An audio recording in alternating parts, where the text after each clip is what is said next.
Кара-Балта шаарында үрөй учурган жол кырсыгы катталды. Анда 20 жаштагы кыз көз жумду. Анын үй бүлөсүнө жана жакындарына терең кайгыруу менен көңүл айтабыз. Жашоодо жашай берсең ушундайларда дагы көрөт экенсиң. Бишкекте автобустун айдоочусу жүргүнчүлөргө таарынып автобусту айдабай койгон. Алматы-Екатеринбург жолунда үрөй учурган жол кырсыгы катталып, анда 6 мигрант көз жумду. Ушулар жана башка жаңылыктар түрмөгө. Видеонун астындагы үйдө канал бармакчаны албетте басып коюңуз. Ошондо гана сиздер Кыргызстанда жана башка өлкөлөрдө болуп жаткан акыркы жаңылыктардан кабардар болуп турасыздар.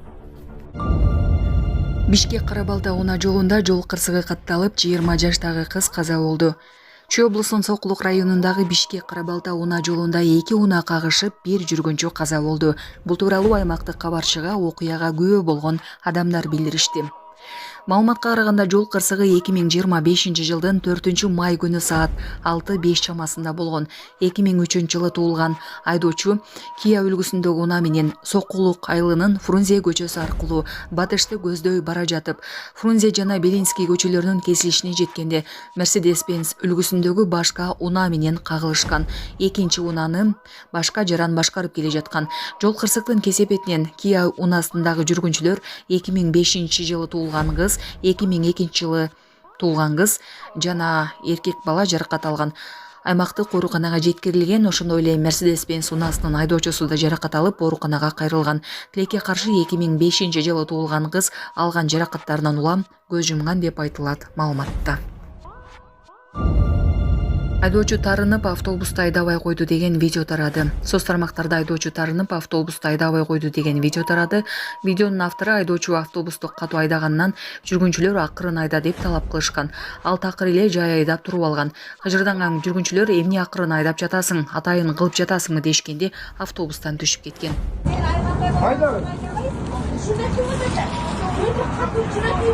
Вот водитель 30-го автобуса. Вот. Видите, он вез очень сильно. Вот это он. Вот этот вот водитель. Вот этот вот водитель. Теперь стоим посреди дороги.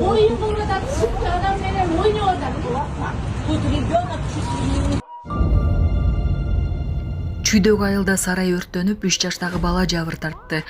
Ысык Ата районундагы Буденов айылында сарайдан чыккан өрт саат 19:14 толук өчүрүлдү. Бул тууралуу УКМден кабарлашты. Маалыматка караганда тиси жоонун кесепетинен 3 жаштагы наристе жабыркаган. Учурда абалы туруктуу. Ал эми өрттүн жалпы аянты 250 чарчы метрди түзгөн. Азыр материалдык чыгымдары, себептери такталууда. Маалымат түшөр замат 2 күжүрмөн эсеп тартылган. Тилсиз жоо үйдү каптап кетүү коркунучудан өз убагында сакталып калган. Саламатсыздарбы, урматтуу мекендештер? Өзүңүздөргө белгилүү болгондой, Москва шаарында рейдтер, массалык кармоолор күч алууда. Андыктан документи жок жүрүүдөн абайлаңыз. Эң башкысы официалдуу адамдарга кайрылыңыздар. Таза регистрация мыйзамдуу түрдө даярдайбыз. Мөөнөт өтүп кетсе, базадан чыгып кетсе, сак арбага карточка, ДМС, ННН, СНИЛС, ОМС, медкарта, трудовой договор, карат зимеден текшерүү, деги эле иш кагаздарда кандай көйгөй болбосун кайрылыңыздар. Байланыш телефону +7 915 126 73 29. Швеция полициясы Куран китеби өрттөлүүчү иш-чарага уруксат берди. Швециянын түштүгүндөгү Енчопинг шаарынын полициясы ушул аптанын дем алыш күндөрү Куран китеби өрттөлүүчү иш-чара өткөрүүгө уруксат берди. Бул тууралуу Жокипинск Постен гезити жазып чыкты. Биз коопсуздукту камсыз кылуу үчүн бардык иштерди көрөбүз. Ошондо сөз эркиндиги ишенимдүү корголот. Эгер окуя болгон жерде кылмыш деп эсептеле турган бир нерсе болсо, биз албетте протокол түзөбүз деген шаар полициясынын башчысынын милдетин аткаруучу Мария Виберг. Демонстрация өткөрүү үчүн арыз 2 адам тарабынан берилген. Беле кетсек, Швецияда Куран китебин өрттөгөн акция бир нече ирет уюштурулуп, аны ишке ашыргандардын бири каза тапкан. Ал теги ирактык Момика болгон. 2023 жылы жайында Стокгольмдун 4 жеринде мусулмандардын ыйык китебинин өрттөлүшү боюнча прокуратурага карата улуттук белгидеги кастыкты козуткан деген айып таккан. Казакстанда Алматы Екатеринбург унаа жолунда жол кырсыгы катталып, 6 чет өлкөлүк каза болду. Бул тууралуу Костанай облусунун ички иштер башкармалыгына шилтеме берип, казак басылмалар жазды. Маалыматка ылайык, кырсык бүгүн 20-майда Казакстан менен Орусиянын өткөрмө бекетинен 2 чакырым алыстыкта орун алган. Анда жүргүнчү ташыган автобус менен жүк ташуучу унаа кагылышып кеткен. Автобустун ичинде 10 чет өлкөлүк жаран болгон. Адам өлүмүнө алып келген транспорт каражаттарын башкаруу эрежелерин бузуу беренеси боюнча кылмыш иши козголуп, окуя болгон жерде тергөө иштери жүрүп жатат. Учурда каза болгон чет өлкөлүк жарандардын улуту жана өздүгү такталууда. Ассаламу алейкум, кыргыз элим. Биз YouTube каналына чыкканыбызга 2 жума болуп калды. Сиздерге ушул отчет берип коеюн дегенбиз. Сиздерден түшкөн каражат 220 000 сом акча чогулду.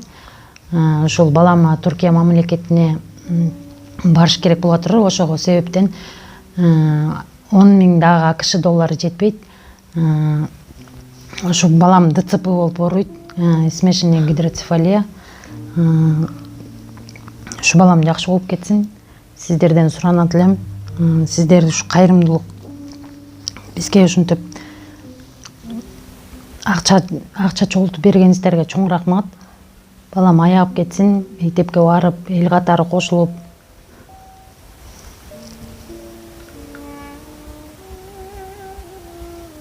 Бизден кайтпаса да Аллах Таалам өзүнөн кайтсын. Сиздерге чоң рахмат.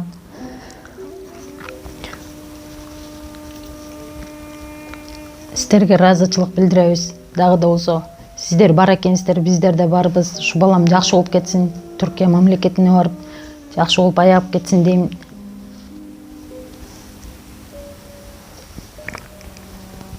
Бардык карталар өзүмө караштуу. Мбанк картам 0700 47 49 48 Айзат А деп чыгат. Россия өлкөсүнө котором дегендер Сбербанк бар. Акыркы номери 7807 Кундуз Ай деп чыгат. Өзүмдүн сиңдим болот бул. Бизден кайтпаса да Аллах Тааламдан кайтсын барыңыздарга.